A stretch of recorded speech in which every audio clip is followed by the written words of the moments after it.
Today, you'll see a video of a mother, a wife, after 5.5 months pregnant, they lost their first child. It was, I really cannot imagine losing a child. My wife and I, we have 5 children, and I just can't imagine it. Here's a story from my friend, Tremmaine, who will tell a story on how she was able to cope with the loss of a child. Enjoy this video. My husband and I, we got married in December of 2011. I became a bonus mother to a son and a daughter. However, they weren't living with us on a full-time basis. My husband and I decided that we would give ourselves some time in our marriage before we decided to have children. So it was 3 years before we decided, okay, we are going to take that step and attempt to become parents. As a woman, one of the things that you're thinking about in that decision is, will I be able to have children? That weighs heavily on your mind. So when we decided to try, that was one of the issues, one of the thoughts that I faced. Will I be able to have children? That question was soon answered, and very quickly, because within a month of trying, it turns out that I was pregnant. For all purposes, it was the perfect pregnancy. I had no issues, no sickness, no morning sickness. I was happy, healthy, and everything was going extremely well with the pregnancy. We were busy making plans, my husband and I, and we had chosen a name, a powerful name, a name that would make an impact. And the name of our son was Epic Isan Judah Harvey. He was a very important part of our lives, naturally, as the first child of our union. And my husband quickly became father to our unborn child, singing, playing, etc. I enjoyed the process. And we overcame the 3-month hurdle, which is the time that it's expected that if there's anything that could go wrong, it would happen within that 3-month period. We passed that 3-month period and things were progressing smoothly until at 5.5 months, one day, I noticed that something didn't exactly seem right. And so I went to the hospital expecting, okay, within 2 hours or so, I'd be home. They're going to tell me everything is okay. However, that didn't turn out to be the case. I was having some back pain, which I just thought was back pain. However, on examination, I was told that I was in preterm labor and that I had already started to dilate. At that point, I was admitted to the hospital and given medication to try and stop the contractions, to stop the labor. I was in the hospital for several hours, praying, hoping, believing, being surrounded by family and friends that everything was going to be okay and that the labor would stop, I would go home and continue to have a normal pregnancy. However, that didn't turn out to be the case. Sometime during the early morning hours, my labor increased, and at 2:56 in the morning, at 5.5 months pregnancy, I gave birth to our son, Epic. It was a natural birth. And he was quickly taken away and to be taken care of by the pediatrician and the team of nurses. Immediately, I kicked into the mode of expecting, okay, I have a long journey ahead. My husband and I, we have a long journey ahead. Our baby will be in the hospital for several months. He'll need intensive treatment, intensive care.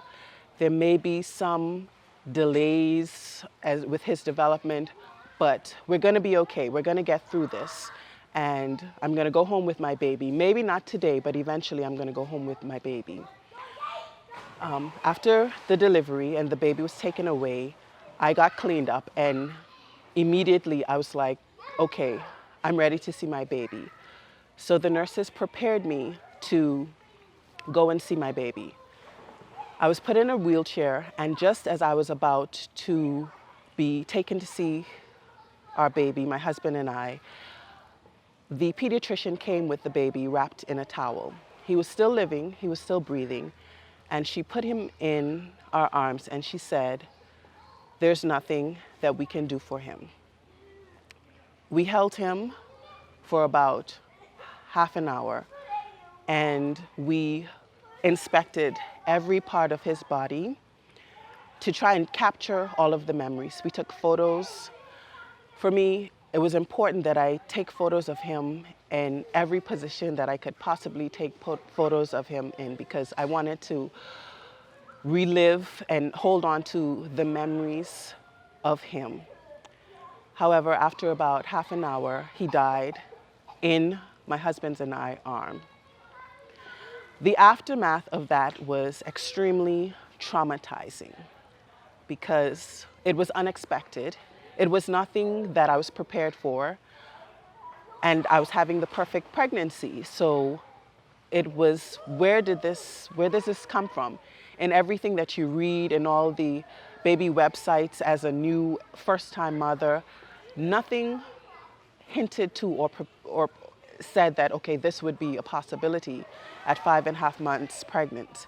So there were a lot of questions, but one thing that we, as a married couple, we determined in our minds that we would not blame God, or we would not question God. We accepted it for what it was, knowing that whatever was the situation, it was God's will. That, however, didn't prevent me from asking questions of myself. Was it something that I did? What could I have done differently? Where did I go wrong? Did I not recognize a sign? What if I made it to the hospital sooner? Could this have all been prevented?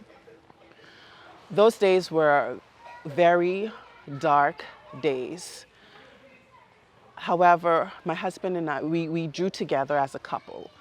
Sometimes when you face a situation like that as a married couple, it can tend to break you apart. However, it brought us together stronger, and it increased our bond. There were times when I eventually ventured out after about 6 weeks, encountering people who, of course, don't know what happened, and they're like, "How's the baby?" That was very crushing, devastating. I recall in particular being in the grocery store one day with someone that was pregnant along with me, and their due date was a month prior to mine. They went on to have a successful pregnancy, healthy baby and healthy delivery. And I saw them in the grocery store, and I just broke down in the grocery store. There were people that would come up to me and say, "Okay, well, how's the baby?" And again, you know, you're just breaking down and crying. However, it didn't deter me from wanting to try again for another child. In fact, what it did was increase my desire for having a child. So as soon as I could, we began trying for another child. Every month, when the pregnancy test came back negative, I would have a breakdown. But I kept faith. We kept faith. We kept praying. We kept believing that God would come through for us. We drew on the story of Hannah in the Bible, who kept praying for a child. And one day I was called by a close pastor, a family friend, a family pastor. And she sat, my husband and I, she sat us down, and she said that God told me to give you a word, that I had been tested, and because we had passed the test, we would have a promised child, and that she was called forth to pray the child through to delivery. At that time, I didn't know that I was expecting, but in 1 week of having that meeting and having that talk with her, I found out that I was pregnant. Of course, I wanted a child, but having gone through the experience that I went through, I was traumatized. I was worried at everything. every time I felt a pain, every time I felt something that I didn't think was normal, I was calling my doctor. It was a kind of a paranoia, but nevertheless, we kept the faith and we kept praying. We kept believing God to see us through with this pregnancy. Naturally, having lost my baby in my first pregnancy, I was deemed high risk. So on the advice of our doctors, I, early on in my pregnancy, at about 5 months, traveled abroad for the remainder of the pregnancy. This involved separating from my husband for about 5 months. He would come and visit, but we were apart during that time. I was on limited bed rest, which involved some mobility, but not a lot of mobility. During that pregnancy, there were instances and episodes where I ended up in the hospital with preterm labor, but thanks be to God, eventually at 8 months and 4 weeks, 8 months and 3 weeks, I delivered a healthy baby boy. Of course, we were ecstatic, and he was our joy. We were thrilled to have him in our lives. About 2 months after his birth, we received another word of prophecy that we would receive double for our trouble. So, of course, we were excited about that, and we thought, yes, there'll be more children coming to us. However, we didn't expect it quite so soon. At 4.5 months pregnant, when my son was 4.5 months, we found out that I was pregnant again. That was very surprising news, especially with a baby so young, but we believe God to deliver us. The early part of that pregnancy went well until one day I went in for a routine doctor's visit, again, at 5 months pregnant, and the doctor alerted us that things didn't look quite so well. That was devastating, especially given our first loss. I said, Lord, I can't do it again. I can't lose another baby. I was in the hospital for about 4 days before I was airlifted for further medical attention, and with preterm labor, preterm contractions. It was expected that I would deliver early in that pregnancy also. Being airlifted abroad was very surreal. I felt an out-of-body experience. It was very unbelievable, and in that out-of-body experience, I felt extremely close to God. Because as a Christian, okay, God died for me. He came, lived on the earth so that I might have life. He died for me. However, in that moment of being airlifted, I really, truly felt the impact of what it meant for God coming just for me. Because I thought about it, it was not a cheap endeavor. You have pilots, nurses, a whole airplane coming just for me. So in that moment, I really felt close to God, like God really came and died just for me. The amazing, miraculous part of that experience also was the fact that if I was having labor pains or contractions at the moment when they were about to airlift me, I would not be airlifted. I would be left to deliver the baby early. However, that entire day, while I was experiencing labor pain, at the moment when I was being checked out to determine whether I would be able to make the flight, I had no labor pains. I had no contractions for the entire plane ride, which was about 2 hours, to facilities that would be able to cater to me had I delivered. Then, upon landing, the contractions started immediately. That was the miracle of God, that He allowed those contractions to stop to allow me to get to facilities that would be able to cater me in the event that I did deliver early. My husband stayed with me that entire time. We were away for about 5 months, separated from our son, who at that time was about 10 months old. And on that particular occasion, I was completely bedridden, 100% bedridden. I was only allowed to be mobile for very short periods of time, to go to the bathroom, to sit up, to get something to eat. So I pretty much spent the remainder of that pregnancy, which is about 4 months, laying down. That was an extremely difficult, trying time. My husband was not working at the time, so financially it had an impact, but we trusted God and we believed that God would bring us through that situation. Our prayer was continually for a healthy, full-term baby, and that He did do. Our second son was born happy, healthy, full term.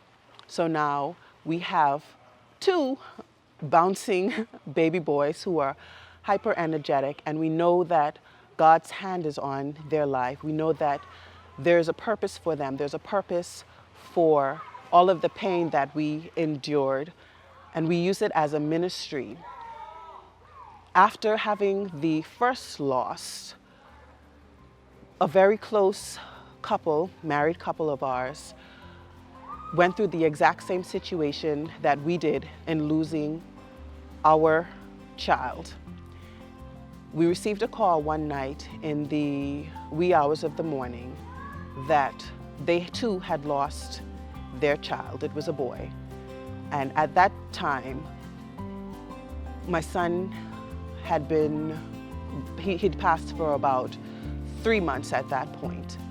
So we rushed, we went to the hospital, and upon entering the hospital, it was the very same room that we had lost our son in. However, we were able to minister to them and many others who we learned after that ended up in the same situation of loss. At the time that you're dealing with that, you think, I'm the only person. You feel so alone. But subsequent to losing Epic, the amount of stories and situations of people who ended up in that very same situation is mind-boggling. But just to encourage people to have hope that God is a miracle worker. He is a way maker, He is a healer, He is a deliverer, because He did that for us. He helped us through that situation of loss of our son and blessed us, and He did indeed give us double for our trouble. I hope that you are inspired by this video. I know some of you have lost children, and some of you feel like you're not even trying again because you do not want to go through the experience. Tremmaine lost her first child after 5.5 months of pregnancy, and usually around that time, you would think you're in the safe mode, that everything is okay. Of course, anything can happen, but normally they say the first 3 months. But Tremmaine was able to give birth to 2 children. Even though the last child, she had faced similar situations, but she was able to bring that last child to full term. I hope that Tremmaine's story inspires you, that never give up. I don't know why you go through what you're going through. I don't know why people lose their children. I don't know why it happens. But I do know it happens. But it doesn't mean that you should give up. Tremmaine's story, I hope will inspire so many other parents who have lost children, who have never had children, but never give up and continue to try and don't question God. Her story now was a loss to her, but it could be a gain to you by listening and being encouraged and being inspired. Thank you so much, Tremmaine.